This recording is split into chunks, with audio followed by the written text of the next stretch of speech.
പലരെയും പോലെ നമുക്കും പറയാം അഡ്രിയാൻ ലൂണയുടെ മോശം പ്രകടനങ്ങളിൽ ഒന്ന് പിറന്ന രാത്രിയായിരുന്നു ഇന്നലത്തേതെന്ന്. But look at the stats.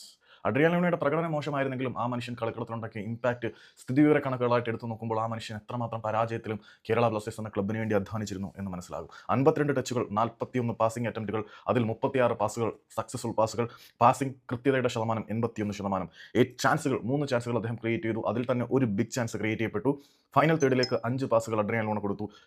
2 ഇന്റർസെപ്ഷനുകൾ Adrian ലൂണയിൽ നിന്ന് വന്നു. 4 റിക്കവറികൾ ഉണ്ടായി. ഒരു ഡിസ്പൊസിഷൻ ഉണ്ടായി. അഡ്രിയാൻ ലൂണയുടെ ഏറ്റവും മോശം മത്സരങ്ങളിൽ ഒന്ന്.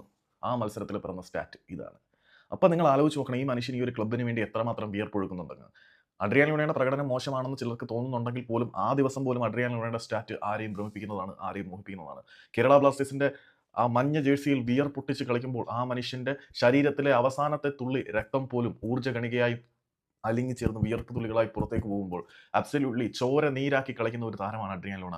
ആ മനുഷ്യൻ ഈ ഒരു ബാഡ്ജിനോടും ഇവിടുത്തെ ആരാധകരോടുമുള്ള വൈകാരികമായ അടുപ്പം മൂലം കോടികളുടെ ഭ്രമിപ്പിക്കുന്ന ഓഫറുകളെ പിൻകാല കൊണ്ട് തട്ടിത്തെറിപ്പിച്ച് ഇവിടെ നിൽക്കുമ്പോൾ ആ മനുഷ്യനോട് മിനിമം നീതി പുലർത്തുന്ന സഹതാരങ്ങളെയും പരിശീലക വൃന്ദത്തിനെയും ഫെസിലിറ്റീസും ഒരുക്കി കൊടുക്കാൻ ഇവിടുത്തെ മാനേജ്മെന്റ് തയ്യാറാവാത്തിടത്തോളം ആ മനുഷ്യനോട് ചെയ്യുന്ന ഏറ്റവും വലിയ നീതികേടുകളിൽ ഒന്നാണ്.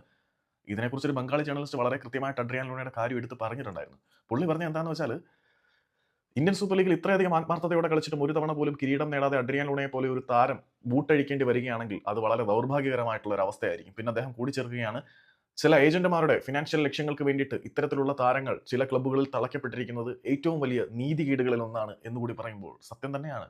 ഈ മനുഷ്യൻ കുറച്ചുകൂടി നല്ലൊരു ടീമിനെയും നല്ല പരിശീലകനെയും നല്ല സപ്പോർട്ടിനെയും അർഹിക്കുന്നുണ്ട്. ലൂണ ഇവിടെ നിൽക്കേണ്ടവനല്ലടേ, സത്യം അതാണ്.